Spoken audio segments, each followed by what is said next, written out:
अध्याय 761। मुझे आपको और कुछ कहने की जरूरत नहीं है, आप पहले से ही काफी कुछ जानते हैं। विशंभर ने बोलना बंद कर दिया और अपने पीछे खड़े 10 लोगों की ओर इशारा करते हुए कहा, आप सब इस बच्चे पर नजर रखें। अगर कुछ भी गड़बड़ हुई तो आप सब जिम्मेदार होंगे। जैसे ही उसकी आवाज धीमी हुई, विशंभर उछलकर दूर चला गया और पल भर में गायब हो गया। कवचधारी 10 अधेड़ उम्र के पुरुष, जिनकी आभाएं लगातार बदल रही थी, दक्ष को टकटकी लगाकर देख रहे थे। कुछ निगाहें उलझन और जिज्ञासा से भरी थी, लेकिन अधिकतर निगाहें तीखी और भेदक थी। वूश! ठीक उसी समय आंगन के सामने प्रकाश की एक चमकदार सुनहरी धारा फूट पड़ी, जिसने मंत्रों की सरणी को नजरअंदाज कर दिया। सुनहरी रोशनी 5 उंगलियों वाले पर्वत शिखर की तरह थी, जिस पर सुनहरे गुप्त प्रतीकों के पैटर्न झिलमिला रहे थे। साथ ही स्थानिक उतार चढ़ाव और एक अजीब ऊर्जा थी, जो अंतरिक्ष को विकृत करने में सक्षम प्रतीत होती थी। फुफकार! 5 उंगलियों वाले पर्वत शिखर के प्रेत के भीतर से एक सुनहरी आकृति, सुनहरी बिजली की तरह, पल भर में आंगन की प्रतीकात्मक संरचना के बाहर प्रकट हुई। सुनहरे पर्वत शिखर का प्रेत गायब हो गया और दक्ष की आकृति प्रकट हुई। दक्ष की आकृति को देखकर और सुनहरे पर्वत शिखर के प्रेत से निकलने वाली भयावह रूप से दबंग आभा को महसूस करते हुए कवचधारी 10 व्यक्ति अचानक चकित रह गए। ये उनकी कल्पना से परे था। बैंगनी वस्त्रधारी युवक वास्तव में मंत्रों की सरणी को अनदेखा करते हुए सीधे उनके सामने प्रकट हो गया। ये अविश्वसनीय था। वापस जाओ, वरना दमन का शिकार हो जाओगे। जैसे ही वे 10 लोग चकित हुए, वे भी एक साथ आगे बढ़े। उनके कवच से मंत्रों की आकृतियां निकलने लगी। आश्चर्यजनक रूप से कवच मध्य श्रेणी के दांव कलाकृति स्तर का था, जिसकी शक्तिशाली आभा दक्ष पर दबाव डाल रही थी। बूम! उन 10 पुरुषों ने मध्यम श्रेणी के दांव कलाकृति स्तर के कवच पहन रखे थे और उनकी साधना मार्शल किंग के शिखर स्तर पर थी। इस स्थान पर सर्वोच्च मार्शल किंग स्तर के 10 साधक मात्र सेवकों के समान प्रतीत होते थे। रास्ते से हट जाओ, वरना मैं तुम्हें मार डालूंगा। दक्ष निडर था। उसका हृदय क्रोध से उबल रहा था, मानो कोई ज्वालामुखी फटने वाला हो। इन लोगों ने उसे धोखा दिया था, छल किया था, फंसाया था और उसे जान से मारने की कोशिश की थी। भला वो कैसे आत्मसमर्पण कर सकता था? उसे दबा दो। कवचधारी सैनिकों में से एक ने और कुछ नहीं कहा। उन्हें पहरा देने का आदेश दिया गया था और असफल होना कोई विकल्प नहीं था, अन्यथा परिणाम गंभीर होंगे। उसकी आवाज बंद होते ही कवचधारी व्यक्ति ने सीधे अपना हाथ घुमाया और उसके कवच से चमकदार मंत्र निकलने लगे। उसकी सर्वोच्च मार्शल किंग स्तर की साधना शक्ति पूरी तरह से प्रकट हुई। उसने मुट्ठी भींची और सीधे उसे दक्ष की ओर धकेल दिया। गहन आत्मिक दृष्टि। दक्ष ने हमला किया। उसकी आंखों से जादुई प्रकाश फूट पड़ा, जिसने सीधे प्रतिद्वंदी को घेर लिया। उसी समय उसने अपना हाथ हिलाया और एक नीले लाल रंग का प्रकाश फूट पड़ा। तलवार की चमक की लकीरें निकलती हुई दिखाई दी। Rib rib rib! पहले वाले की आंखें बेजान हो गई। जब उसकी नजरें वापस आईं, तो तलवार की चमक उसके अचंभित मुंह में समा चुकी थी, जो कवच से ढका हुआ एकमात्र हिस्सा नहीं था। पल भर में उसके मुंह से खून बहने लगा और तलवार की चमक उसके अंदर ही भड़क उठी। Bang bang! कवचधारी व्यक्ति के मुंह से सुनहरी तलवार की रोशनी निकलने लगी। उसका सिर फट गया, खून बहने लगा और फिर उसका शरीर बेजान होकर जमीन पर गिर पड़ा। वो कवचधारी व्यक्ति मार्शल किंग के सर्वोच्च स्तर पर था और मध्यम श्रेणी के दांव कलाकृति कवच से सुरक्षित था। यहां तक कि बाहर के मार्शल सम्राट स्तर के साधकों के लिए भी उसे मारना बेहद मुश्किल होता। लेकिन अब उसे सीधे दक्ष ने मार डाला था, जिसने एक ही तलवार से उसके सबसे कमजोर बिंदु को भेद दिया था। अच्छा नहीं है, जल्दी करो, मिलकर उसे काबू में करो।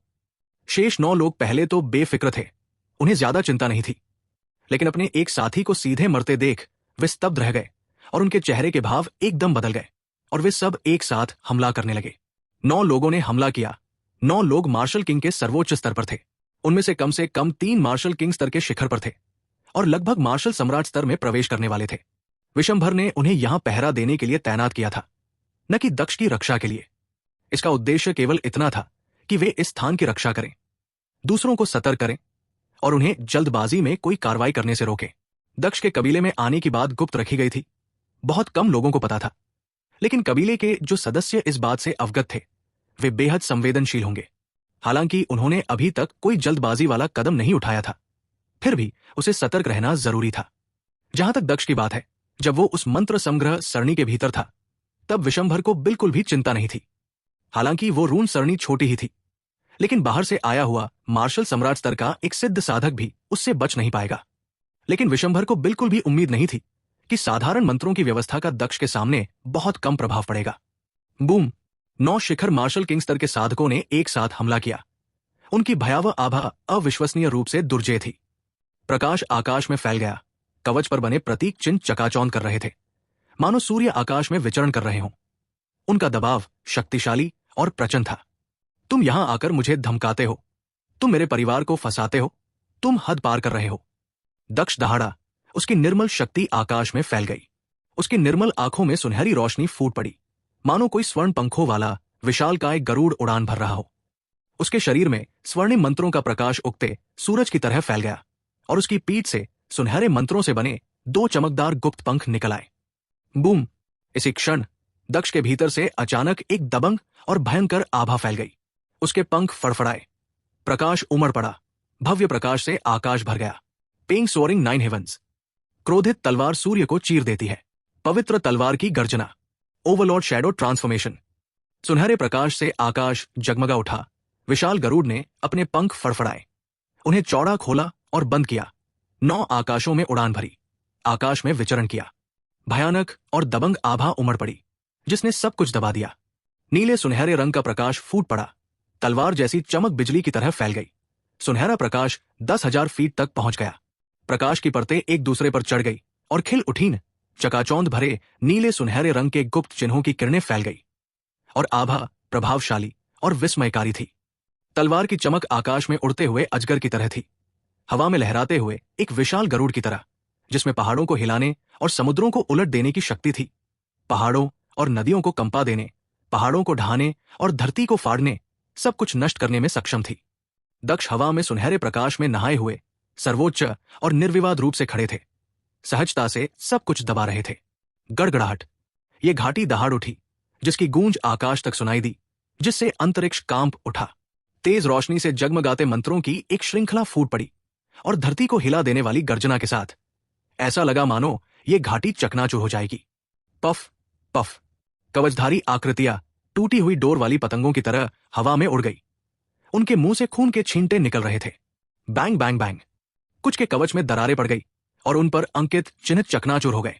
कुछ अन्य लोगों के मुंह भी तलवार की रोशनी से अविश्वसनीय रूप से छेद दिए गए और फट गए। उनके सिर उनके कवच के भीतर ही फट गए। 9 शीर्ष मार्शल किंग स्तर के साधकों में से 5 गंभीर रूप से घायल हो गए और 4 सीधे मारे गए। दक्ष हवा में खड़ा था। उसके जादुई पंख सुनहरी रोशनी से जगमगा रहे थे, मानो कोई स्वर्ण पंखों वाला विशाल गरुड़ आकाश में उड़ रहा हो। उसके हाथ में ओवरलॉर्ड शैडो नीले सुनहरे रंग की तलवार एक उठते हुए ड्रैगन की तरह उसके शरीर के चारों ओर लिपटी हुई थी। दक्ष की आकृति को अपने भीतर समाहित किए हुए, चकाचौंध भरी और मनमोहक। शेष 5 ने पीले चेहरों के साथ दक्ष को देखा। उसकी भयानक आभा एक सर्वोच्च जानवर की तरह थी, जिससे उनकी आंतरिक आत्माएं भय से कांप उठीं। जल्दी से ताकतवरों को सूचित करो, हम इस युवा पीढ़ी का मुकाबला नहीं कर सकते। उन 5 में से एक चिल्ला उठा और फिर वे 5 आकृतियां हवा में तेजी से उड़ती हुई भागने की कोशिश करने लगी। यहां रहें। दक्ष दहाड़ा।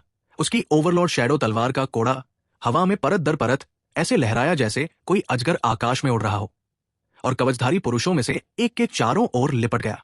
कवचधारी व्यक्ति की आंखें दहशत से भर गई थी। जैसे ही वो खुद को छुड़ाने के लिए अपनी पूरी ताकत लगाने वाला था, तभी एक मुक्के का निशान उसकी पीठ पर जोर से पड़ा। टकराना। एक धीमी सी धमक सुनाई दी। कवचधारी व्यक्ति के मुंह से खून निकला और उसका शरीर लड़खड़ाते हुए आगे की ओर गिर गया। टकराना। लेकिन तभी एक और सुनहरी मुट्ठी का निशान भूत की तरह उसके सिर पर पड़ा, जिससे उसके मुंह से बहुत सारा खून बहने लगा और उसका सिर चकराने लगा। अगर उसके सिर पर कवच वाला हेलमेट ना होता तो एक ही मुक्का उसके सिर को उड़ाने के लिए काफी होता। पफ। कवचधारी व्यक्ति को भीषण आघात लगा। उसका शरीर पर्वत की चोटी पर जा गिरा, जिससे धरती कांप उठी। फिर दक्ष ने उसे पकड़ लिया और बंधने के कारण उसका कवच धीरे धीरे प्रतीकों में परिवर्तित होने लगा और उसके शरीर में समाहित होने लगा। Whoosh whoosh whoosh. हालांकि बाकी 4 बख्तरबंद सैनिकों ने भागने का मौका पाकर तुरंत दूर आकाश की ओर दौड़ लगाई। मुझे तक्षिका ले चलो। दक्ष ने बंधे हुए अधेड़ उम्र के व्यक्ति को पकड़ लिया। उसकी आंखों में ठंडी मंशा झलक रही थी और वह दहाड़ा। अधेड़ उम्र का वह व्यक्ति चुपचाप खड़ा रहा और शक्तिशाली अतिरिक्त सैनिकों के आने का इंतजार करता रहा। अगर तुम नहीं बोलोगे तो मेरे पास अपने तरीके हैं। दक्ष क्रोधित होकर अपनी तलवार लहराने लगा। ओवरलॉर्ड शैडो सुनहरी रोशनी से फट पड़ा और सीधे उस अधेड़ उम्र के व्यक्ति की एक भुजा को कंधे से अलग कर दिया, जिससे खून बहने लगा। आह! अधेड़ उम्र के व्यक्ति ने दर्द से कराहते हुए चीख मारी। कटे हुए हाथ का दर्द उसके दिल तक पहुंच गया। साधना शक्ति से इसका कोई संबंध नहीं था, फिर भी दर्द उतना ही था। फाड़ना। ओवरलॉर्ड शैडो ने फिर से हमला किया। अधेड़ उम्र के व्यक्ति का एक कान धड़ से अलग हो गया और खून बहने लगा। मुझे बख्श दो। मिस तक्षिका का ठिकाना कबीले का मुख्य क्षेत्र है। हम सेवक हैं और बिना अनुमति के अंदर नहीं जा सकते। अधेड़ उम्र का वो व्यक्ति जोर जोर से गिड़गिड़ाने लगा। अब चुप रहने की हिम्मत नहीं कर पा रहा था। उसके सामने खड़ा युवक बेहद क्रूर था। मुझे वहां ले जाए, दक्ष ने निर्भीक स्वर में दहाड़ा। ओवरलॉर्ड शैडो ने फिर से प्रहार किया। अधेड़ उम्र के व्यक्ति का दूसरा कान भी कट गया और वो लगातार चीखता रहा। मुझे छोड़ दो, मैं तुम्हें वहां ले चलूंगा। अधेड़ उम्र का आदमी गिड़गिड़ाता और चीखता रहा। वो युवक बहुत ही क्रूर था। अगर वो नहीं जाता तो उसे डर था कि उसे मौके पर ही मार दिया जाएगा। दक्ष ने खून से लथपथ अधेड़ उम्र के व्यक्ति को जमीन से उठाया, अपने पंख फड़फड़ाए और हवा में उड़ गया। अधेड़ उम्र के व्यक्ति के मार्गदर्शन में आगे बढ़ने लगा। यह स्थान असीम था, अज्ञात आकार का, मानो कोई दूसरी विशाल दुनिया हो। अब जब वो इस खतरनाक जगह पर आ ही गया था तो दक्ष ने सब कुछ त्याग दिया। चाहे कुछ भी हो जाए, उसे आज अपनी मां और बहन से मिलना ही था। अपने पंख फड़फड़ाते हुए और हवा में उड़ते हुए अधेड़ उम्र के व्यक्ति को ले जाते हुए दक्ष निडर था। इस स्थान पर स्वर्ग और पृथ्वी की ऊर्जा प्रचुर मात्रा में थी, जिसमें विदेशी फूल और पौधे, शुभ जीव और अनुकूल बादल मौजूद थे। वास्तव में ये एक स्वर्ग था। अचानक दक्ष ने पीछे मुड़कर देखा। उसके पीछे आकाश में प्रकाश की बड़ी बड़ी लकीरें पास आ रही थी। उनकी आभाएं तेज और अस्थिर थी। तुम भाग नहीं सकते, मुझे जाने दो, तुम भाग नहीं सकते। खून से लथपथ अधेड़ उम्र के व्यक्ति ने पीछे से लोगों को आते हुए देखा और वो तुरंत खुशी से झूम उठा।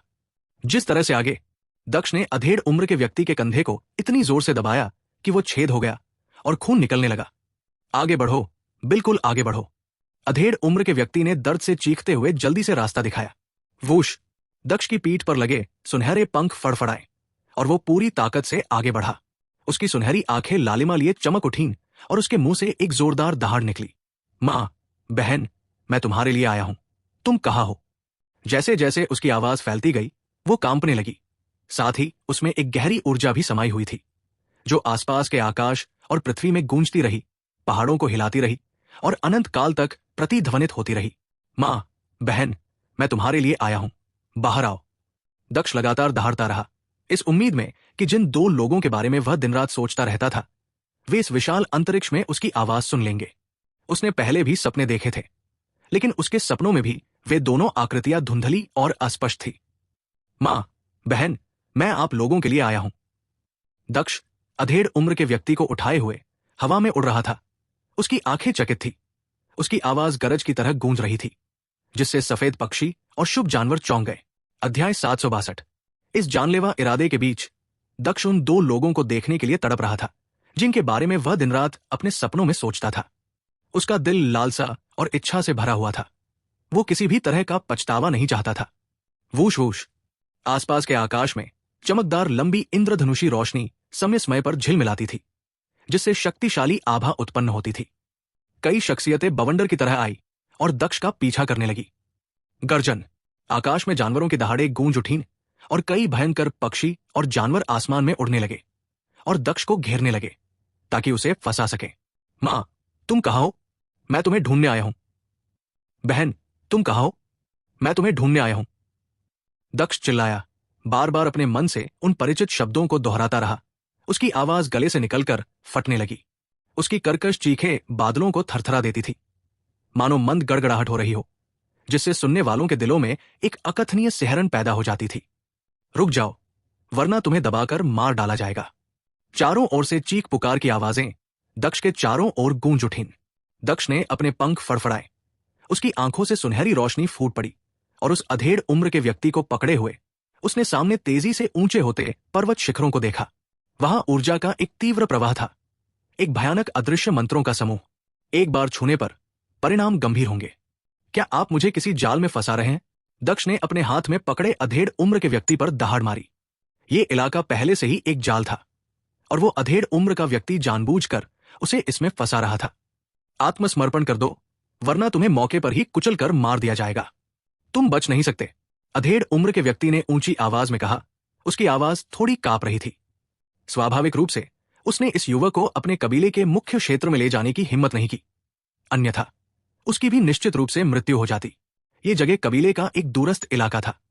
एक बार यहां पहुंचने के बाद चारों ओर से घेराबंदी होने के कारण इस युवक के पास भागने का कोई रास्ता नहीं था। तुमने मुझे भी धोखा दिया, तुम मरने के लायक हो। दक्ष दहाड़ा, अपना हाथ लहराया और अपने हाथ में पकड़े हुए अधेड़ उम्र के व्यक्ति को हिंसक रूप से एक विशाल पर्वत शिखर पर फेंक दिया। बैंग बैंग, पर्वत की चोटी पर मौजूद विशाल चट्टानें चटक कर फट गई, जिससे धरती हिल उठी। बंधे हुए अधेड़ उम्र के व्यक्ति के शरीर से बेतहाशा खून बहने लगा। उसका शरीर खून से लथपथ होकर लुगदी बन गया और उसकी मौके पर ही मौत हो गई। दक्ष पर्वत की चोटी पर उतरा, उसके पैर जमीन पर पड़े, उसके शरीर से सुनहरी रोशनी फूट रही थी और एक दबंग आभा फैल रही थी। उसकी आंखें ठंडक से चमक रही थी। वूश वूश, पर्वत शिखर के चारों ओर घनी आकृतियां प्रकट हुई और भयानक आभाएं दक्ष पर केंद्रित हो गई। कई कवचधारी आकृतियों में मार्शल सम्राट क्षेत्र की आभा व्याप्त थी। वहां कई भयंकर पक्षी और राक्षसी जानवर थे, जो बाहरी दुनिया में न देखी जाने वाली दुर्लभ प्रजातियां थी, और उनमें से कई में पशु सम्राट के क्षेत्र की भयावह आभा थी। इसके अलावा कई अन्य भयावह आभाएं भी थी, जो सभी आसपास के वातावरण पर केंद्रित थी। दूर स्थित पर्वतीय चोटियों पर भी इस समय कई छिपी हुई आभाएं थी और कई आकृतियां दूर की चोटियों पर उतर रही थी। अपने चारों ओर फैली अनगिनत भयानक आभाओं को निहारते हुए दक्ष ने बादलों की ओर देखा। उसकी आंखों से सुनहरी रोशनी फैल रही थी। उसकी भावनाएं जटिल थी। उसकी आंखें लाल और धुंधली थी। मां, बहन, मैं यहां हूं, तुम कहां हो? उसकी कांपती कर्कश आवाज गूंजी, उन्मादपूर्ण और भावनाओं से भरी हुई, बादलों को हिलाते हुए। फिर भी कोई प्रतिक्रिया नहीं मिली। उस प्राचीन विशाल अंतरिक्ष के भीतर ऊर्जा में उतार चढ़ाव हो रहा था, मानो अनगिनत ऊर्जा प्रकाश के सांप आसपास के वातावरण में बुने हुए हों। 17 या 18 वर्ष की एक लड़की पालथी मारकर बैठी थी। अलौकिक और परिष्कृत उसकी कसकर बंद आंखें अचानक खुल गई। उनसे तेज रोशनी फूट पड़ी और उसकी आंखें रहस्यमय तरीके से लाल हो गई। मेरा दिल इतना बेचैन क्यों है? मैं क्यों रो रही हूं? लड़की ने धीरे से कुछ बुदबुदाया। उसका कोमल शरीर थोड़ा कांप रहा था। एक अवर्णनीय भावना उसके दिल में दर्द पैदा कर रही थी। उसे ऐसा महसूस हो रहा था जैसे उसे चाकू से काटा जा रहा हो। गर्जन, पर्वत शिखर के ऊपर एक भयानक सफेद पपड़ी वाला अजगर, शक्तिशाली और क्रूर शेर की तरह एक भयानक दहाड़ मारता हुआ अपने विशाल शरीर के साथ दक्ष की ओर बढ़ता हुआ दिखाई दिया। भयानक सफेद पपड़ी वाले अजगर के खुले मुंह से उसकी जीभ से लाल रंग के मंत्र झिलमिला उठे। ठंडी हवा का झोंका आया और मंत्र आकाश में उड़ गए, सीधे दक्ष की ओर चमकते हुए फूट पड़े, उसे दबाने का प्रयास करते हुए। दक्ष दहाड़ा। उसके शरीर से चकाचौंध भरी सुनहरी रोशनी फूट पड़ी। उसकी आंखें उमड़ते हुए सुनहरे प्रतीकों से भर गई। मारना। पीछे हटने के बजाय दक्ष आगे बढ़ा। उसने अपना पैर जमीन पर पटका और हवा में छलांग लगाई। उसकी पांचों उंगलियां थोड़ी मुड़ी हुई थी और उसने सीधे सफेद पपड़ी वाले विशाल अजगर को पकड़ लिया। इस समय दक्ष की आभा एक अद्वितीय भयंकर जानवर जैसी थी। Great Garuda shattering chaos claw. उसकी उंगलियों पर मंत्र और गुप्त आकृतियां झिलमिला उठीं, मानो वे अंतरिक्ष को चीर रही हों, और पंजे के निशान के चारों ओर से दृश्यमान ऊर्जा की लहरें फैल गई। एक अतुलनीय प्रभुत्वशाली आभा ने सभी जानवरों को दबा दिया। उसके हाथ के पंजे से सुनहरी रोशनी फूट पड़ी और चकाचौंध भरे गुप्त मंत्र पैटर्न सुनहरी बिजली की तरह प्रज्वलित हुए। ऐसा लग रहा था मानो कोई सुनहरे पंखों वाला विशाल गरुड़ अपने पंख फैलाकर 9 आकाशों में उड़ने के लिए तैयार हो। एक ऐसा दबंग और दुर्जेय आभास उत्पन्न हुआ जिसने तुरंत ही कई दर्शकों को आश्चर्यचकित कर दिया। कई भयंकर पक्षी और विशालकाय जानवर कांप उठे, क्योंकि ये स्वर्ण पंखों वाले महान गरुड़ की सर्वोच्च आभा थी। Sizzle sizzle. भयानक पंजे के निशान के नीचे एक जबरदस्त दबाव उतर आया, जो सफेद पपड़ी वाले विशालकाय अजगर से टकराया, मानो अनगिनत सुनहरे बिजली के सांप तेजी से निकल रहे हों और एक अतुलनीय रूप से दबंग मुद्रा के साथ आकाश में फैल रहे हों। Great Garuda shattering chaos claw निस्संदेह रॉक शेकिंग हेवन विंग से कहीं अधिक शक्तिशाली था। Whoosh whoosh. भयानक पंजे के निशान नीचे उतरे, लेकिन सफेद पपड़ियों वाला विशालकाय अजगर निश्चित रूप से कमजोर नहीं था। पशु राजा के चरम स्तर पर उसकी साधना से एक बहुत ही शक्तिशाली आभा का विस्फोट हुआ। Bang bang. प्रतीकों से भरा आकाश चकनाचूर हो गया और भयानक ऊर्जा के तूफान की धाराएं आकाश में एक चाप के रूप में फैल गई। Sizzle sizzle. पंजे के निशान के नीचे सफेद पपड़ी वाले विशालकाय अजगर का विशाल शरीर बलपूर्वक पीछे धकेल दिया गया और दक्ष का शरीर भी हवा में ही पीछे हट गया। दोनों देखने में बराबरी के लग रहे थे, लेकिन असल में सफेद पपड़ी वाले विशालकाय अजगर की हालत खराब थी। उसके खूंखार सिर पर कई पंजों के निशान थे जिनसे खून बह रहा था। गर्जन। विचित्र जीवों की गर्जना से बादल कांप उठे। अगले ही पल कई शक्तिशाली विशालकाय राक्षसी जानवर काले बादलों और हिलते पहाड़ों की तरह सामूहिक रूप से दक्ष की ओर टूट पड़े। गर्जन। भयानक पशु ऊर्जा की लहरें आकाश में फैल गई और सामूहिक रूप से दक्ष को दबा दिया। भयंकर पक्षियों ने अपने पंख फड़फड़ाए और भयंकर जानवरों ने दहाड़ लगाई और अपने पंजे घुमाए, जो अविश्वसनीय रूप से भयावह था। उसी समय दक्ष की पीठ पर मौजूद सुनहरे रंग के पंख अचानक एक सुनहरे प्रकाश के भंवर में बदल गए। एक अतुलनीय रूप से प्रभावशाली आभा फैल गई और अचानक सुनहरे भंवर से सुनहरी रोशनी फूट पड़ी, जिससे आकाश में किरणें फैल गई। ऐसा लग रहा था मानो सूरज उगने वाला हो। उसकी रोशनी झिलमिला रही हो, जैसे सुनहरे बादलों का सागर लहरें मार रहा हो। सुनहरी रोशनी आकाश में फैल गई और ऊपर से एक प्रभावशाली आभा नीचे उतर आई।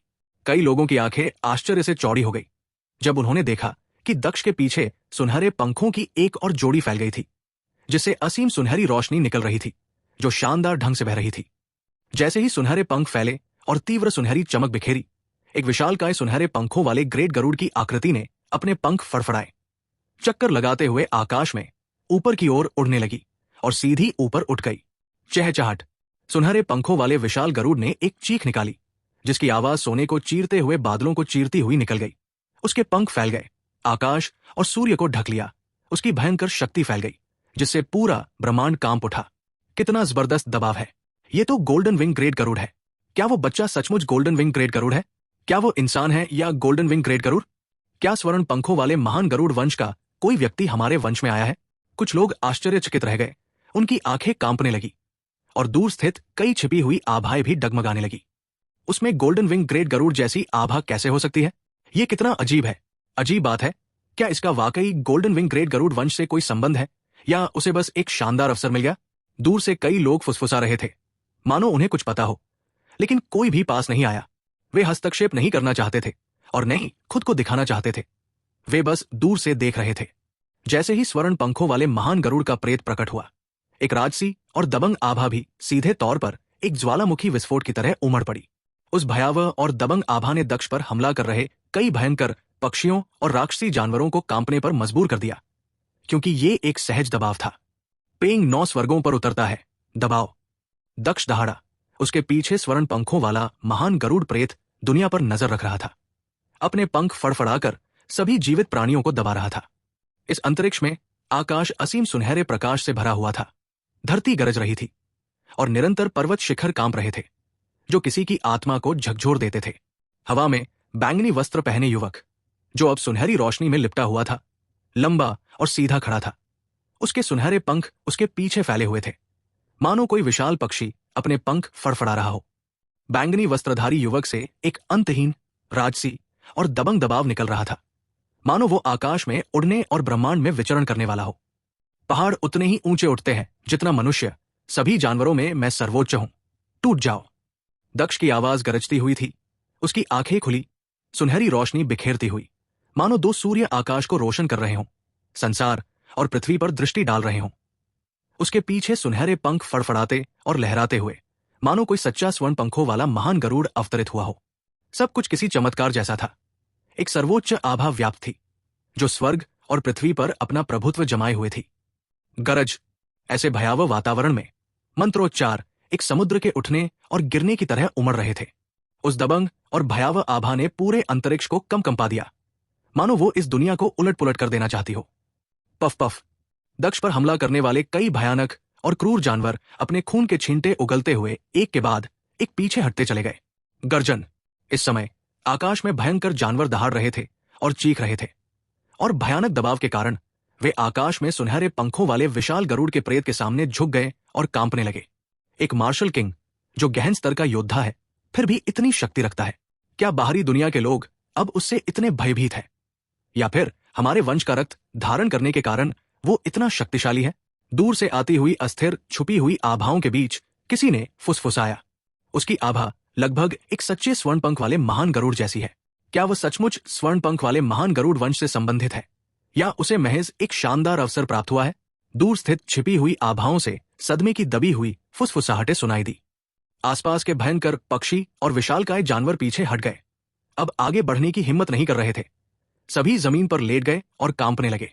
उसके पीछे मौजूद स्वर्ण पंखों वाला महान गरुड़ प्रेत गायब हो गया और दक्ष की लंबी सुनहरी आकृति हवा में प्रकट हुई। उसके शरीर में एक भयानक रूप से दबंग और तीक्ष्ण आभा व्याप्त थी, जिससे दुनिया का यह हिस्सा कांप उठा। अध्याय 763। मां, छोटी बहन, तुम कहाँ हो?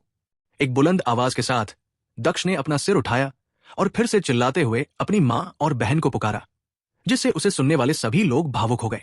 बेशर्म, उसे दबाओ। कवच पहने एक अधेड़ उम्र का व्यक्ति अंतरिक्ष में तेजी से आगे बढ़ा।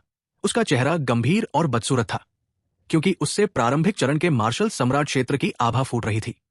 उसने एक हथेली का निशान बनाया, जो एक संघर्षरत विदेशी जानवर जैसा दिखता था, जिसमें से भयानक ऊर्जा उमड़ रही थी, और वो जबरदस्त गति से दक्ष की ओर बढ़ रहा था। गर्जन। उसी क्षण 9 आकाशों में गूंजती हुई अजगर की दहाड़ या किसी दिव्य हाथी की दीर्घायु चिंगार जैसी एक गर्जना दक्ष के मुख से फूट पड़ी। ताबीज के गुप्त पैटर्न कंपन उत्पन्न करते हुए तेजी से एक हथेली के निशान में परिवर्तित हो गए। बस संस्कृत की एक धीमी गूंज, रहस्यमयी आकृतियों से भरा एक ताबीज जैसा पैटर्न आकाश में फैल गया, जिससे अंतरिक्ष कांप उठा और एक प्रचंड शक्ति से भर गया। पलक झपकते ही दोनों हथेलियों के निशान एक जोरदार टक्कर के साथ टकरा गए। एक दबी हुई लेकिन गर्जनापूर्ण ऊर्जा की गड़गड़ाहट तुरंत ही इस आकाश और पृथ्वी में गूंज उठी। बूम! चमकीले प्रतीकों के विशाल खंड चकनाचूर होकर बिखर गए और भयानक ऊर्जा की लहरें उग्र लहरों की तरह अचानक फैल गई, जिससे नीचे के आसपास के पहाड़ खतरनाक रूप से हिलने लगे और अनगिनत विशाल चट्टानें लुढ़क कर टूट गई। प्रहार प्रहार दक्ष का शरीर पीछे की ओर धकेल दिया गया। उसके सुनहरे पंख उसके पीछे फड़फड़ाए और जैसे ही उसने खुद को संभाला, उसके मुंह से सुनहरे खून के कुछ हल्के धब्बे रिस गए। अधेड़ उम्र के मार्शल सम्राट को भी सीधे पीछे हटने के लिए मजबूर होना पड़ा, जिससे उनका चेहरा और भी बदसूरत हो गया। इस बच्चे को पकड़ने के लिए एकजुट हो जाओ। कई कवचधारी मार्शल सम्राट स्तर के साधक बाहर निकले तो कई जोरदार चीखें सुनाई दी। उनमें वे भी शामिल थे जिनके पास मार्शल सम्राट स्तर के गहन चरण की भयावह आभा थी। जैसे ही कई मार्शल सम्राट आगे बढ़े, उनके पैरों के नीचे अंतरिक्ष में ऊर्जा की लहरें चटक गई और दूर तक फैल गई। एक व्यक्ति ने एक तलवार, एक उच्च श्रेणी की दांव कलाकृति को धारण किया और एक ही वार में गरज और हवा का प्रज्वलन हुआ। दूसरे ने एक जोरदार मुक्का मारा। उसकी मुट्ठी मंत्रों से ढकी हुई थी, जिससे प्रकाश निकल रहा था और खड़खड़ाहट हो रही थी, जिससे बादल कांप रहे थे। किसी और के हाथ की हथेली के निशान से पूरा स्थान ढका हुआ था, जो प्रतीकों और एक प्रभावशाली आभा से भरा हुआ था। कई मार्शल सम्राट साधकों ने एक साथ हमला किया, अपनी ऊर्जा को 9 आकाशों को चूर चूर करते हुए। यह भयावह ऊर्जा इस स्थान को चकनाचूर करने और इस दुनिया को कुचलने में सक्षम प्रतीत होती थी। बूम! अंततः वो भयानक ऊर्जा फूट पड़ी। अनगिनत प्रतीक प्रकट हुए और सब कुछ बहा ले गए। Puff puff! अंततः दक्ष पर काबू पा लिया गया और उसने मुंह भर भर कर ताजा खून थूका। उसका शरीर सीधे एक पर्वत शिखर पर जा गिरा, जिससे पर्वत कांप उठा और बड़ी बड़ी चट्टानें चटक कर टूट गई। अपने स्वर्ण पंख वाले महान गरुड़ के साथ भी दक्ष वर्तमान में मार्शल सम्राट क्षेत्र के कई शक्तिशाली योद्धाओं, विशेष रूप से मार्शल सम्राट क्षेत्र के गहन चरण में या उससे ऊपर के योद्धाओं का मुकाबला करने में असमर्थ था। पर्वत की चोटी पर दक्ष ने बड़ी मुश्किल से अपने पैरों पर खड़े होने की कोशिश की। उसका बैंगनी चोगा फटा हुआ था, उसके बाल बेतरतीब ढंग से उड़ रहे थे, उसके मुंह के कोने से हल्का सुनहरा खून रिस रहा था और उसकी सुनहरी आंखें तेज और डरावनी थी, मानो निराशा में घिरे एक खूंखार जानवर की तरह। वो तो बस गहन मार्शल किंग स्तर पर ही है, उसमें कुछ कौशल तो है, लेकिन वो कोई बड़ा बदलाव नहीं ला सकता। कवचधारी कई अधेड़ उम्र के पुरुष हवा में मंडरा रहे थे और मुस्कुरा रहे थे। आखिर एक शक्तिशाली मार्शल किंग ज्यादा परेशानी तो पैदा नहीं कर सकता था। दक्ष ने अपने चारों ओर मौजूद घनी भीड़ को देखा और अपने ऊपर केंद्रित आभा की लहरों को महसूस किया। उसने अपनी आस्तीन से अपने मुंह के कोने से खून पोंछा और धीरे से बुदबुदाया, क्या यह निश्चित रूप से मौत का जाल है? लेकिन मैं कोई मामूली मछली नहीं हूं। जैसे ही उसके बुदबुदाते शब्द समाप्त हुए, दक्ष की हथेली में एक प्रोफाउंड ओरिजिन पिल और एक बर्सर्क पिल प्रकट हुई, जिसे उसने सीधे अपने मुंह में डाल लिया। दक्ष ने अपनी साधना तकनीक को सक्रिय किया। उसने सीधे ऊर्जा को परिष्कृत किया, जिससे उसके शरीर की सतह पर धुंधले सुनहरे ताबीज जैसे गुप्त पैटर्न झिलमिलाने लगे। तुरंत ही दक्ष के कंधे पर टंगी हुई बैंगनी सोने की दिव्य भाला उसके हाथ में नीचे आ गई। उसकी नोक जमीन पर टिक गई, जिससे पूरा पहाड़ रहस्यमय तरीके से कांप उठा और हल्की दरारें फैलने लगी। दक्ष की विचित्र हरकतों को देखकर उस पर हमला कर रहे कई मार्शल सम्राटों ने तुरंत आश्चर्य से उसकी ओर देखा और वे सभी रुक गए। दक्ष ने एक हाथ में बैंगनी कपड़े से लिपटी बैंगनी सोने की स्वर्गीय भाले की मूठ पकड़ी हुई थी और जैसे ही उसकी आभा बढ़ी उसने उसमें गहन ऊर्जा का संचार करना शुरू कर दिया। बूम! और जैसे ही दक्ष ने बैंगनी सोने के स्वर्गीय भाले की मूठ में गहन ऊर्जा का संचार किया, यह पर्वत अचानक हिंसक रूप से कांप उठा और रहस्यमय तरीके से दरारों में बदल गया। फिर आकाश और पृथ्वी के इस विशाल विस्तार के भीतर स्थानिक ऊर्जा लगातार एकत्रित होने लगी। भन भनाहट। पर्वत की चोटी पर बैंगनी कपड़े में लिपटे बैंगनी स्वर्ण स्वर्गीय भाले के भीतर से दिव्य प्रकाश की तरह चकाचौंध भरी किरणें बाहर की ओर फैल रही थी। प्रकाश फैलता गया, जादुई गुप्त आकृतियों को प्रकट करता गया और तेजी से चकाचौंध होता चला गया। धुंधली धीमी आवाज में अजगरों और बाघों की चीखें, फीनिक्स पक्षियों की चहचहाहट और कछुओं की पुकारें इस आकाश और पृथ्वी में गूंज उठीं। उसी समय पर्पल गोल्ड हेवनली हेल्बर्ड की नोक के नीचे पूरा विशाल पर्वत भी कांप उठा और पर्वत की सतह के बड़े हिस्से सीधे फट गए। पहाड़ की सतह पर एक के बाद एक दरारें बनती गई जो मकड़ी के जाले की तरह आपस में जुड़ी हुई थी और फिर वो एक गर्जना के साथ ढह गया। बूम! बड़े बड़े पत्थर लुढ़के, चट्टानें फटी और अनगिनत कांपती निगाहों के सामने विशाल पर्वत अचानक 4 हिस्सों में टूट गया और एक जोरदार धमाके के साथ ढह गया। इस क्षण आकाश और पृथ्वी के इस विशाल विस्तार के भीतर अनगिनत छिपी हुई आभाएं भी कांप उठीं। पर्वत ढह गया और दक्ष हवा में लटक गया। उसके सुनहरे पंखों वाले विशाल गरुड़ पंख उसके पीछे और अधिक फैल गए, सुनहरी रोशनी से जगमगा उठे और उसने बैंगनी सोने का स्वर्गीय भाला कसकर अपने हाथ में पकड़ रखा था। गर्जन! ड्रैगन और बाघों, फीनिक्स और कछुओं की विचित्र चीखें तेज होती गई जो आत्मा को झकझोर देती थी। साथ ही हवा के झोंके और गरज भी सुनाई देती थी, मानो भूत और देवता शून्य के भीतर से विलाप कर रहे हों। उसके आसपास मौजूद सभी निगाहें कांप उठीं और सबकी निगाहें दक्ष पर टिक गई। उस लंबे और मजबूत कदकाठी वाले व्यक्ति से कभी भी फूट पड़ने वाली एक भयावह आभा को हर कोई महसूस कर सकता था। आज मैं हार नहीं मानूंगा।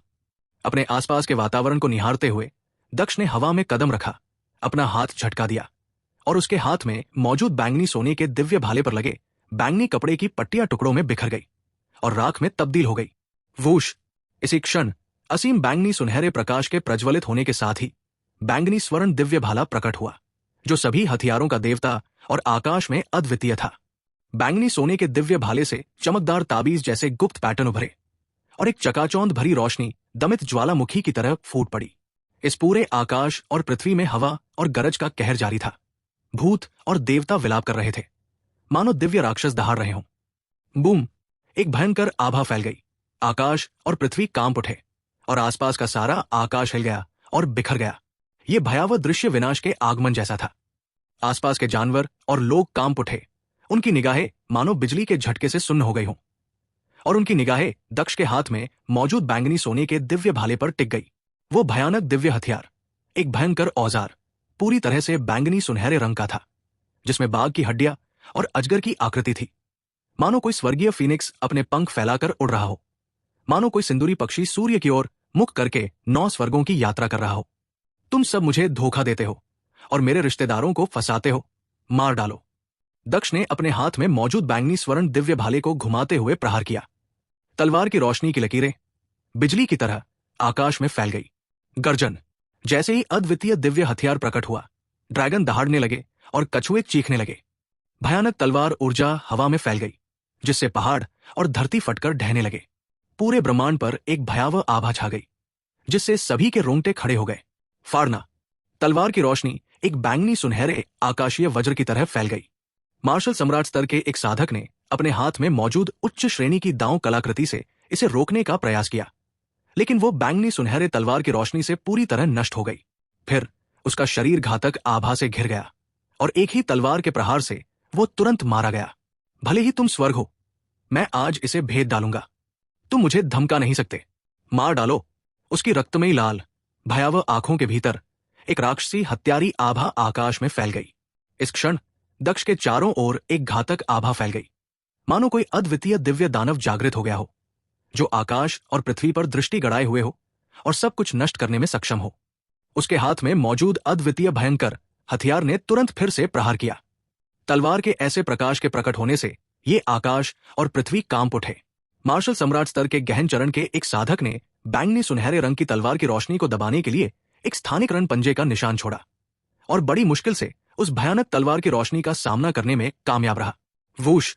इस क्षण बैंगनी सोने के दिव्य भाले के भीतर से एक अतुलनीय रूप से भयानक और द्वेषपूर्ण आभा बेतहाशा उमड़ पड़ी, जिसने आसपास की स्वर्ग और पृथ्वी की ऊर्जा को भस्म कर दिया। इसने मार्शल सम्राट स्तर के गहन साधना करने वाले उस साधक के पंजे के निशान से सीधे ऊर्जा भी ग्रहण कर ली।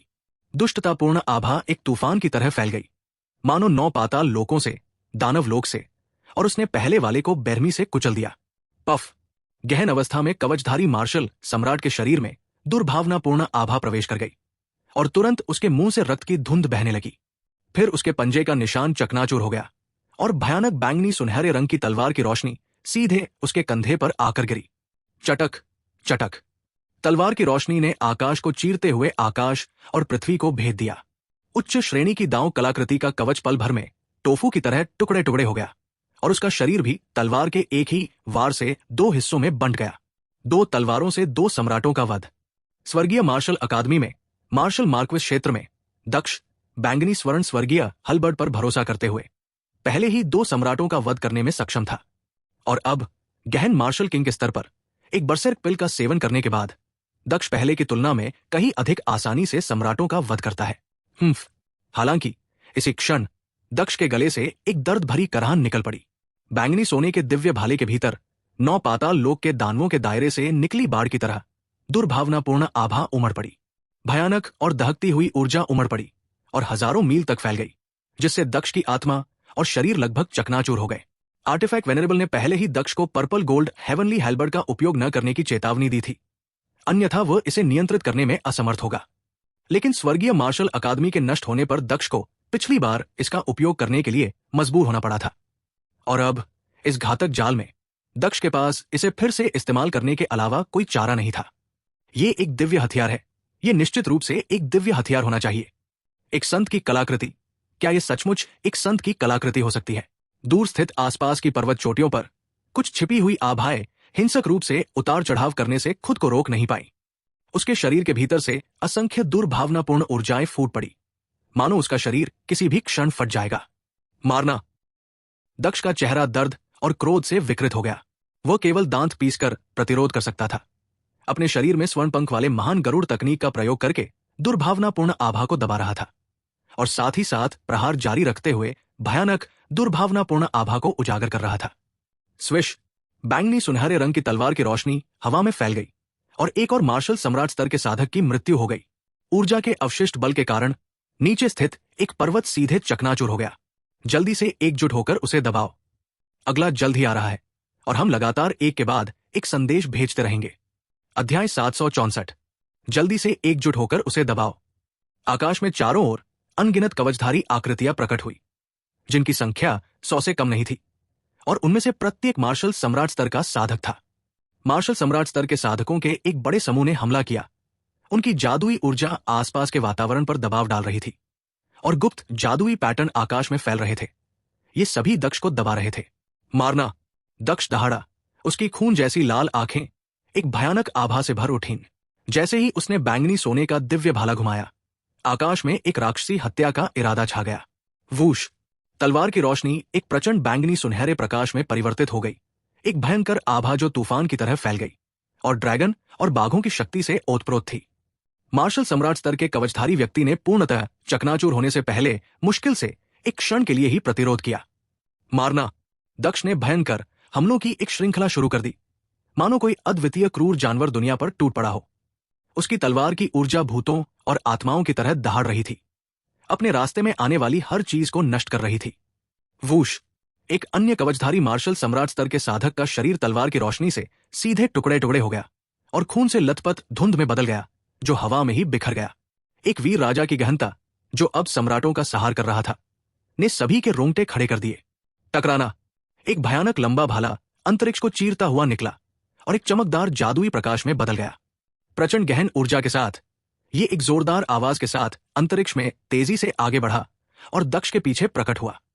फिर अनेकों की कांपती निगाहों के बीच वो भयानक लंबा भाला सीधे दक्ष की पीठ में घुस गया। स्विश! दक्ष की पीठ से खून बह रहा था वो लंबा भाला एक उच्च श्रेणी की दांव कलाकृति थी, और जैसे ही उसकी ऊर्जा प्रवाहित हुई, दक्ष ने खून की उल्टी कर दी। तोड़ना। इसी क्षण दक्ष मुड़ा और सीधे अपनी तलवार घुमाई, जिससे लंबी भाले वाली दांव कलाकृति पर प्रहार हुआ। लंबी भाले जैसी दिखने वाली दांव कलाकृति पर प्रहार किया गया, जिससे चांदी की रोशनी और चिंगारियां उड़ उठीं और लगातार खनकती आवाजों के साथ वो 2 टुकड़ों में टूट गई। मारना। हाथ के इशारे से बिजली चमकी।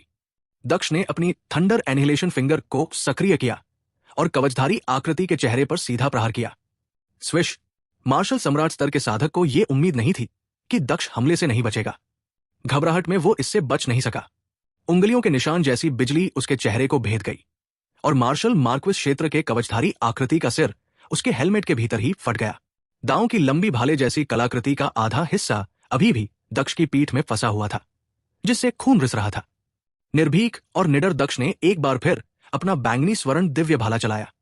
तलवार की रोशनी मानो आकाश को चीरती हुई निकल पड़ी और प्रेतों और आत्माओं की चीखें चारों ओर गूंज उठीं। एक और मार्शल सम्राट स्तर का साधक मौके पर ही मारा गया। उसकी आंखों में अनिच्छा का भाव था। टकराना। बिजली की तरह एक भयानक मुक्के का निशान दक्ष की छाती पर लगा, जिससे उसके मुंह से खून बहने लगा। उसका दृढ़ और संकल्पित चेहरा अब पीला और विकृत हो गया था, और दक्ष के होठों पर एक क्रूर ठंडी मुस्कान खेल रही थी। मारना। बैंगनी सोने का दिव्य भाला गौरहियों की चीखों और कछुओं की दहाड़ों के साथ हवा में लहराया, मानो कोई अद्वितीय दिव्य दानव जाग उठा हो और सब कुछ नष्ट कर रहा हो। सिजल। मार्शल सम्राट स्तर के इस साधक ने दक्ष पर एक मुक्का मारा, लेकिन तलवार की रोशनी ने उसे तुरंत ही निष्क्रिय कर दिया। उसकी आंखों में भय और पुतलियां सिकुड़ी हुई थी, और वो अनिच्छा से मारा गया। उसका रक्त आकाश में बिखर गया। ये एक जानलेवा संघर्ष था। दक्ष एक फंसे हुए जानवर की तरह परिणामों की परवाह किए बिना अपनी पूरी ताकत से लड़ रहा था। एक के बाद एक मार्शल सम्राट स्तर के विशेषज्ञ मौके पर ही मारे गए। गटक। उनके आसपास के लोग अनायास ही सूखे गले से कुछ निगलने लगे। उनके गले सूख गए थे। वो बैंगनी वस्त्रधारी युवक, उसकी क्रूरता और भयावह शक्ति ने सभी के रोंगटे खड़े कर दिए। Bang bang bang. कई लोगों ने मिलकर मोर्चा संभाला और कई भयानक हमले दक्ष की ओर बढ़े, जिससे पूरा इलाका ऐसा लग रहा था मानो वो फटने ही वाला हो। पफ। दक्ष के शरीर से खून की बौछार निकली। उसका शरीर उल्कापिंड की तरह हवा से नीचे गिरता हुआ नीचे की तबाह पर्वत चोटियों से जा टकराया। चट्टानें फट गई, मलबा उड़ने लगा और दक्ष का शरीर मलबे में दब गया। सिजल। सभी लोग कांपते हुए देख रहे थे जब बैंगनी वस्त्र पहने वो युवक एक राक्षसी देवता की तरह एक बार फिर मलबे से ऊपर उठा। इस समय बैंगनी वस्त्र पहने युवक खून से लथपथ था। उसका चेहरा पीला पड़ गया था और उसकी शारीरिक बनावट किसी जंगली जानवर की तरह विकृत हो गई थी। लेकिन बैंगनी वस्त्रधारी युवक में अभी भी अत्यधिक घातक इरादा झलक रहा था। उसकी पीठ पर लगे सुनहरे पंखों वाले ग्रेट गरुड़ के पंख लगातार सुनहरी रोशनी बिखेर रहे थे, मानो आकाश में एक धधकते सूरज की तरह चमक रहे हों। वो अभी भी खड़ा हो सकता है। क्या गजब का शरीर है! क्या वो बच्चा सचमुच एक स्वर्ण पंखों वाला महान गरुड़ है? किसी ने हैरानी से कहा। बैंगनी वस्त्र पहने उस युवक का शरीर अविश्वसनीय रूप से मजबूत था। उसने मार्शल सम्राट स्तर के साधकों के हमलों को सहन किया था। ऐसे हमले के बाद उठ खड़ा होना सचमुच रोंगटे खड़े कर देने वाला था। पूर्ण दमन, पूर्ण शक्ति से हमला। कई कवचधारी मार्शल सम्राट स्तर के साधकों ने उसे फिर से घेर लिया। भयंकर हमले किए। पशु ऊर्जा, हथियार, हथेली के निशान और मुट्ठी के निशान सक्रिय किए, जिसका उद्देश्य दक्ष को पूरी तरह से दबा देना था। मारना। खून जैसी लाल आंखों और राक्षसी हत्या के इरादे के साथ उसका चेहरा दानव की तरह विकृत हो गया था। दक्ष ने अपना मुंह खोला और उसमें मुट्ठी भर अमृत और आध्यात्मिक जड़ी बूटियां भर ली। इस समय दक्ष के दिव्य महल के भीतर की सारी गहन ऊर्जा उग्र रूप से बैंगनी सोने के स्वर्गीय भाले में प्रवाहित हो गई। गर्जन। इस क्षण बैंगनी सोने के दिव्य भाले के भीतर एक नीले अजगर का प्रेत उड़ रहा था। एक सफेद बाघ का प्रेत कुंडली मार रहा था। एक फीनिक्स का प्रेत अपने पंख फड़फड़ा रहा था, और एक काले कछुए का प्रेत देवताओं और राक्षसों की गर्जना और चीखों के साथ आकाश और पृथ्वी को दबा रहा था। बूम। ड्रैगन की दहाड़, बाघ की गुर्राहट, फीनिक्स की चीख और कछुए की गर्जना से वातावरण गूंज उठा। लगातार गरज सुनाई दे रही थी और मंत्रों का विस्फोट हो रहा था। Puff puff. एक के बाद एक कवचधारी मार्शल सम्राट स्तर के साधक हवा में उड़ते हुए पीछे हट गए। कुछ के कवच टूट गए, कुछ खून से लथपथ हो गए और कुछ सीधे खून के धुंध में बदल गए। टकराना। दक्ष का शरीर एक बार फिर नीचे तबाह चुके पहाड़ पर जा गिरा, जिससे चट्टानें टूट गई और पहाड़ में विस्फोट हो गया। कई लोगों की निगाहों के सामने बैंगनी वस्त्र पहने युवक एक बार फिर अपने पैरों पर खड़ा हो गया, लेकिन इस समय उसका शरीर भी टूट रहा था, मानो वो किसी भी क्षण बिखर सकता है। उसकी पीठ में टूटे हुए भाले से खून की बौछार निकली, जिससे वो खून से लथपथ हो गया। उसका चेहरा किसी राक्षस की तरह विकृत हो गया था। आते रहो, अगर मुझे मारना चाहते हो तो कीमत चुकनिष्क। दक्ष ने अपना सिर उठाया और दहाड़ते हुए बैंगनी सोने के दिव्य भाले को सीधे आकाश की ओर इंगित किया। कितना भयानक युवक था। ये बच्चा अभी छोटा है, लेकिन एक दिन वो इस दुनिया को जरूर चौंका देगा। वो बहुत ही भयानक है। सदमे की सिसकियां दूर दूर तक फैल गई। बैंगनी वस्त्रधारी वह युवक मानो पुनर्जन्म लिया हुआ कोई दिव्य दानव हो, किसी अद्वितीय क्रूर जानवर की तरह, अविश्वसनीय रूप से शक्तिशाली, जो स्वर्ग के नीचे सभी का सहार कर सकता था। वूश वूश, कई और आकृतियां तेजी से आकाश में उड़ गई, ऊपर प्रकट हुई, जिनका इरादा दक्ष को दबाना जारी रखना था। आप सभी पीछे हट जाइए। अचानक एक कोमल और धीमी आवाज गूंजी, जो चारों दिशाओं में फैल गई। जैसे ही वो आवाज फैली, आकाश में एक प्रकाश प्रकट हुआ। वो प्रकाश एक शुभ संकेत की तरह था, और एक भयावह आभा इस दुनिया में व्याप्त हो गई। आकाश में एक आकृति दिखाई दी, जो तारे की तरह चमक रही थी, और प्रकाश के भीतर उसकी धुंधली रूपरेखा देखी जा सकती थी। जैसे ही ये शख्सियत वहां पहुंची, आसपास मौजूद घनी भीड़ ने आदरपूर्वक सिर झुकाया। उनकी आंखों में श्रद्धा का भाव भर गया। उनके चारों ओर मौजूद कवचधारी मार्शल सम्राट स्तर के सभी साधक घुटने टेककर पीछे हट गए। अफसोस, ये एक प्राचीन भूमि है। आप इतनी बेवजह हत्या कैसे कर सकते हैं? प्रकाश के भीतर से एक आह भरी आवाज निकली। यद्यपि वो कोमल थी, परंतु जब वो कानों तक पहुंची तो लोगों के हृदय कंपा उठे और उनकी आत्माएं झकझोर गई। कितना मजबूत! दक्ष ने आकाश की ओर देखा। उसका हृदय जटिल था। उसका विकृत चेहरा और खून से लाल आंखें हत्या के इरादे से भरी हुई थी। यह व्यक्ति शक्तिशाली था, लेकिन इस समय दक्ष निर्भीक था। उसकी हत्या की इच्छा इतनी तीव्र थी कि मानो हवा भी जम गई हो। केवल कभी कभार ही दिव्य दानव की आवाज गूंज रही थी।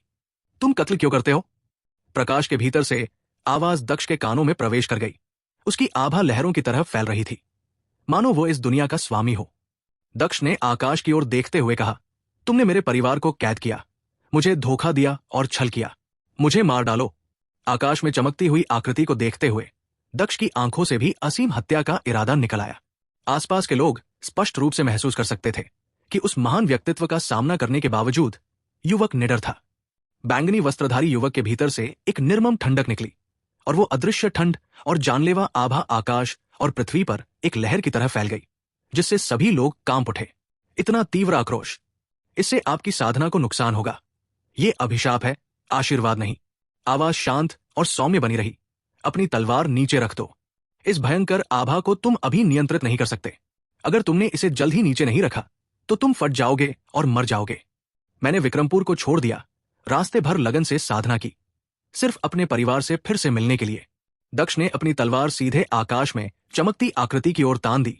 उसका चेहरा विकृत हो गया और उसने कहा, और तुमने मुझे धोखा दिया, छल किया, मेरे परिवार को कैद किया।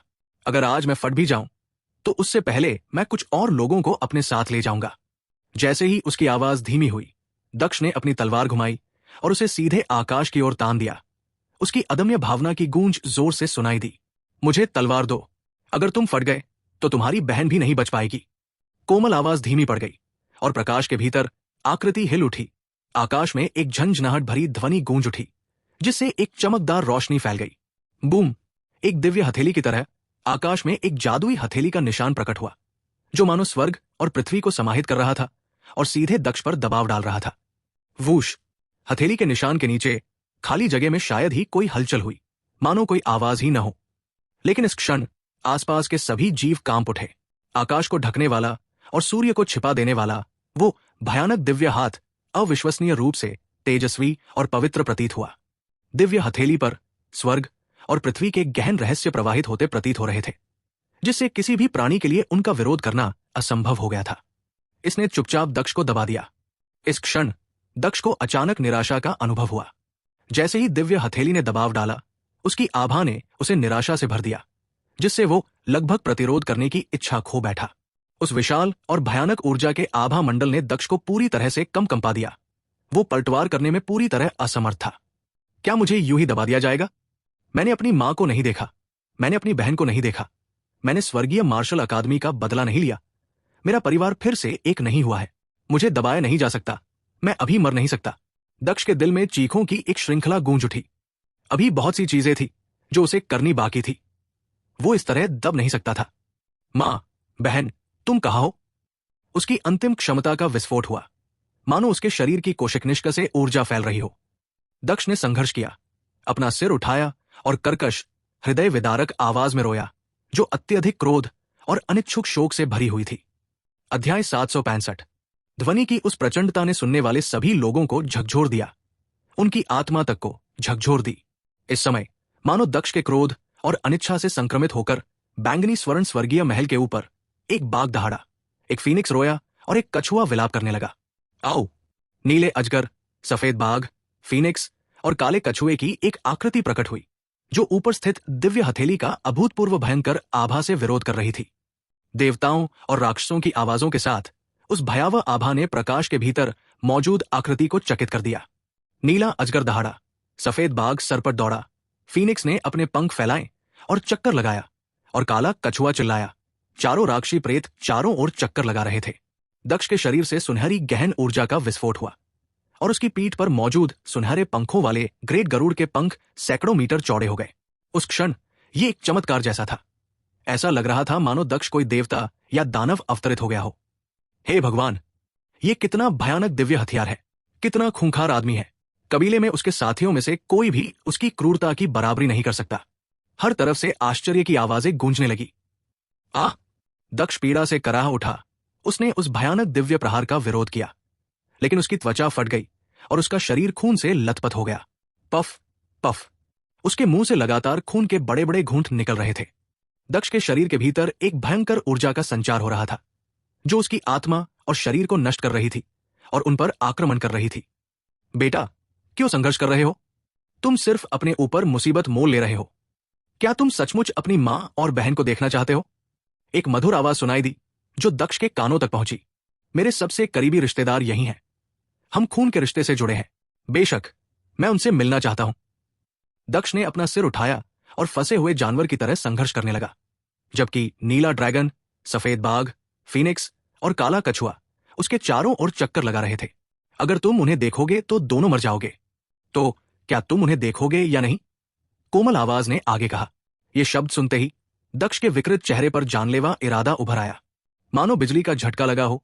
उसकी खून जैसी लाल आंखों में तुरंत एक हैरान करने वाला भाव आ गया, जो किसी फंसे हुए जानवर की तरह छटपटा रही थी। तुम्हारी बहन सूखे दिल की दिव्य बीमारी के साथ पैदा हुई है और उसे तुम्हारे दिल की जरूरत है।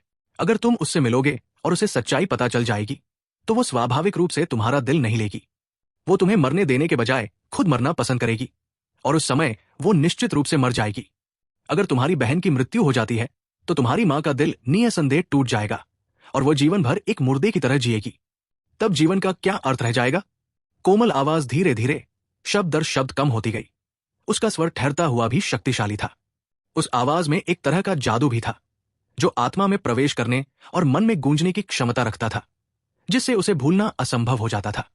अगर तुम अपनी बहन और अपनी मां को देखना चाहते हो, तो इसका मतलब है कि तुम अपनी मां और अपनी बहन को मारना चाहते हो।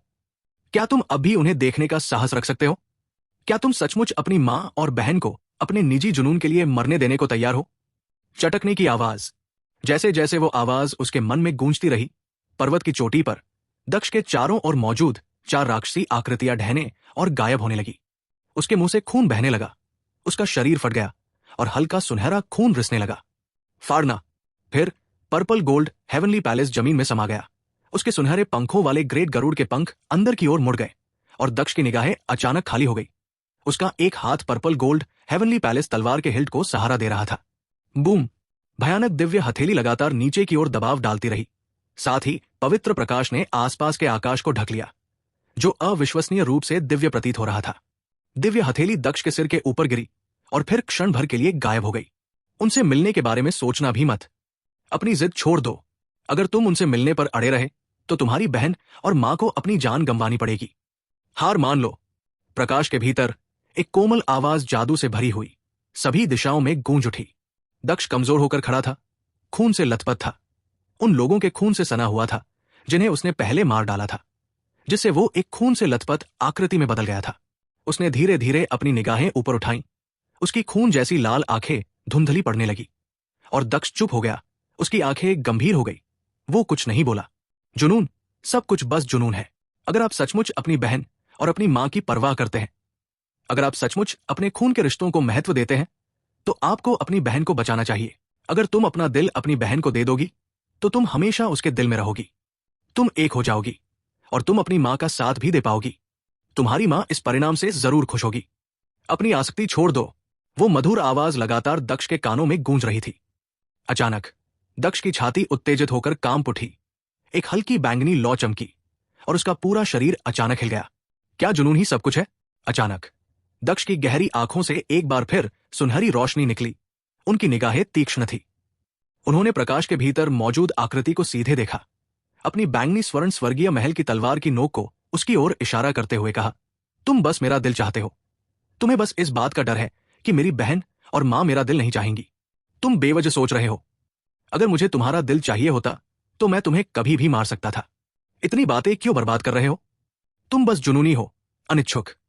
या शायद तुम अपनी बहन को बचाने के लिए खुद को कुर्बान करने को तैयार ही नहीं हो। प्रकाश के भीतर से आती कोमल आवाज लगातार गूंजती रही, जिसमें एक जादुई शक्ति समाहित थी जो निरंतर दक्ष के कानों में प्रवाहित होती रही। तुम मुझे धोखा देने की कोशिश कर रहे हो। दक्ष ने अपनी बात समाप्त करते हुए धीरे से अपने हाथ में पकड़े हुए बैंगनी स्वर्ण स्वर्गीय महल को एक बार फिर नीचे रख दिया। उन्होंने एक गहरी सांस ली और आकाश की ओर देखा। उसके शराबी बूढ़े पिता का पता नहीं चल पा रहा था और करिश्मा, निंजा और सुग्रीव के ठिकाने भी अनिश्चित थे। उसने आशा की कि उनके साथ कोई दुर्घटना न हुई हो। हेवनली मार्शल अकादमी का अभी तक पुनर्निर्माण नहीं हुआ था और वो विक्रमपुर के नागरिकों, प्राचीन स्वर्ग संप्रदाय में अपने गुरु या अपने चाचाओं को फिर से नहीं देख पाएगा। और दिव्यांशी के बारे में उसने सोचा कि क्या वो घबराहट होने पर भी अपनी रून संरचनाओं को सक्रिय नहीं कर पाती है। हाय, शायद इस जीवन में मैं एक शब्द भी नहीं बोल पाऊंगा। दक्ष ने आह भरते हुए चारों ओर देखा। घनी भीड़ में जिन दो लोगों से वो मिलना चाहता था, वे कहीं नजर नहीं आ रहे थे। उनसे एक शब्द भी बोलना असंभव लग रहा था। मेरी बहन, हालांकि मैं उससे कभी नहीं मिली, फिर भी वो मेरी बहन है। मैं उसे कैसे नहीं बचा सकती? तुम्हें मुझे इस तरह धोखा देने और छल करने की क्या जरूरत है? दक्ष ने प्रकाश के भीतर मौजूद आकृति की ओर देखा और कहा, अब तुम मेरा दिल चाहते हो और मैं तुम्हारी इच्छा पूरी कर दूंगा, लेकिन मेरी दो शर्तें हैं। यदि आपकी इच्छाएं पूरी हो सकती हैं, तो हम निश्चित रूप से उन्हें पूरा करने का कोई न कोई तरीका ढूंढ लेंगे। प्रकाश के भीतर से आती हुई आवाज ने कोमल और बिना किसी उतार चढ़ाव के कहा। दक्ष ने चमकती हुई आकृति को देखा और कहा, सबसे पहले मैं चाहता हूं कि मेरे पिता, माता और बहन एक साथ हों। मुझे पता है कि आपके साधनों से मेरे पिता को ढूंढना मुश्किल नहीं होना चाहिए। जैसे ही दक्ष के शब्द समाप्त हुए, अनगिनत सूक्ष्म आभाएं चारों ओर फैल गई।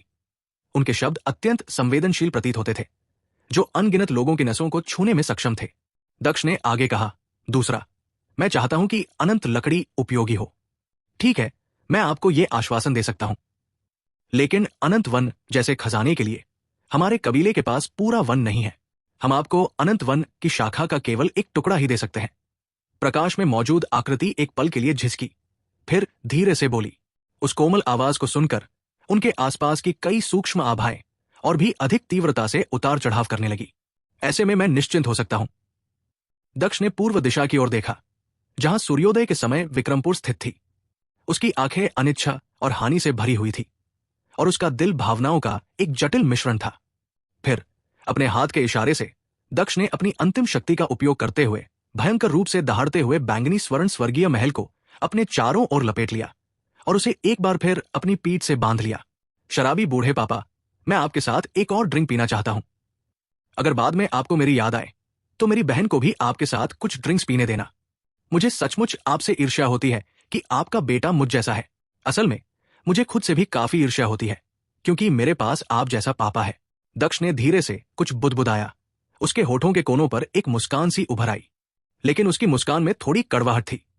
फिर उसने आसपास के आकाश की ओर देखा। कुछ पल के लिए चुप रहा, मानो किसी स्तब्धता में हो। दक्ष मन ही मन बुदबुदाते रहे, मां, बहन, मुझे लगता है कि हम इस जीवन में एक दूसरे से मिल नहीं पाएंगे। मुझे बहुत पछतावा है। बहुत से काम अधूरे रह गए हैं। मेरे गुरु के निर्देश, मेरे कुल की अपेक्षाएं, मैं इन्हें छोड़ना नहीं चाहता। मैं इन्हें सहन नहीं कर सकता। बहन, कृपया इन्हें मेरे लिए पूरा कर दीजिए, ठीक है? जैसे ही उसकी आवाज धीमी हुई, अचानक दक्ष के शरीर से सुनहरी रोशनी निकलने लगी। फिर 10,000 फीट की सुनहरी चमक फूट पड़ी, जिससे ऊर्जा फैलती और बहती हुई आगे बढ़ी। पफ! सुनहरी रोशनी के चमकने के साथ दक्ष के पहले से ही फटे हुए शरीर से एक बार फिर हल्के सुनहरे खून की धाराएं रिसने लगी। ऐसा प्रतीत हो रहा था मानो सुनहरी रोशनी उसके शरीर के भीतर से बाहर निकलना चाहती हो, जैसे कि उसका मांस फटने ही वाला हो। भारी चोटों के कारण पहले से ही बुरी तरह से क्षतिग्रस्त दक्ष का शरीर अब सीधे उसकी छाती से फट गया। उसके सीने से सुनहरी रोशनी निकली, साथ ही गुप्त मंत्रों के पैटर्न भी उभरे और एक अत्यधिक दबाव फैल गया।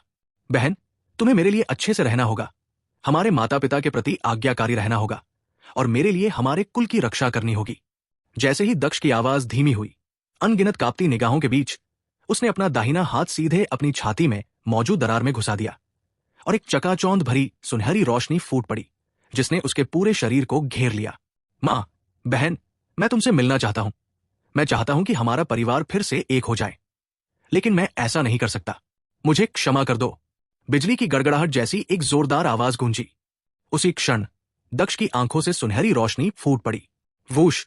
दक्ष की हथेली पर तुरंत एक धुंधला सुनहरा लेकिन खून जैसा लाल दिल प्रकट हुआ। यह हृदय ढोल की तरह जोर से धड़क रहा था। गुलाबी आभा बिखेर रहा था, रहस्यमय प्रतीकों से लिपटा हुआ था, जीवंत ऊर्जा का प्रदर्शन कर रहा था और इसकी भयावह आभा आकाश को प्रभावित कर रही थी। सिजल! इस समय दक्ष की छाती से खून के छींटे पड़े। खून हल्का सुनहरा, क्रिस्टल की तरह साफ, चमक बिखेरता हुआ, फिर भी इतना दुखद रूप से सुंदर प्रतीत हो रहा था, मानो कोई अंतिम वैभव हो। दक्ष की छाती से बहुत सारा खून बह रहा था, लेकिन उसके चेहरे पर मुस्कान थी। इस समय चारों ओर सन्नाटा पसरा हुआ था। अनगिनत निगाहें कांप रही थी। हाय! उनके चारों ओर अनगिनत छिपी हुई आभाएं जम गई। फिर एक के बाद एक उतार चढ़ाव आने लगे और एक के बाद एक आहें निकलने लगी। बड़े भाई, तुम्हारा दिल कितना बेरहम है, कितना बेरहम। वो हमारी तीसरी बहन का बच्चा है, तुम्हारा अपना भतीजा भी है। तुमने उसे मार क्यों नहीं डाला? उसे इस तरह क्यों मारना जरूरी था? वो अभी बच्चा ही है। क्या तुम्हें लगता है कि एक बूंद भी खून बहाए बिना तुम चैन से सो जाओगे और चैन की सांस ले पाओगे? इसी क्षण एक कर्कश आवाज भी सुनाई दी, जो आकाश में गूंज उठी।